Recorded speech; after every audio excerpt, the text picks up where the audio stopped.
यानंतर बघूयात मुंबई आणि पुण्यातल्या बातम्या।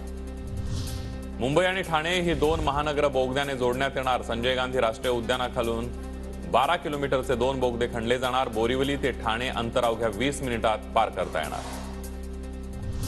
मुंबईच्या भायखळामधील राणीच्या बागेमध्ये उद्यान विद्या प्रदर्शनाचं आयोजन। प्रदर्शन पाहण्यासाठी पर्यावरण प्रेमींची गर्दी।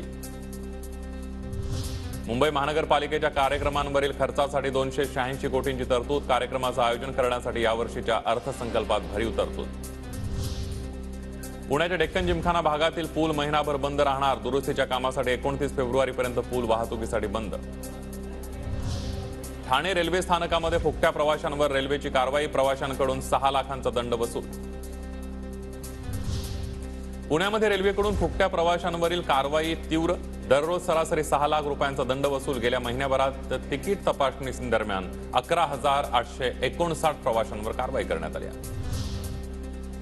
आम्ही घाटकोपरकर प्रतिष्ठानच्या अविनाश कदम यांच्याकडून नशामुक्ती चषक 2024 अंडर आर्म क्रिकेट स्पर्धेचं आयोजन। क्रिकेट सामने पाहण्यासाठी नागरिकांची गर्दी। घाटकोपरमधील रमाबाई आंबेडकर नगर इथं प्रथमच असा उपक्रम।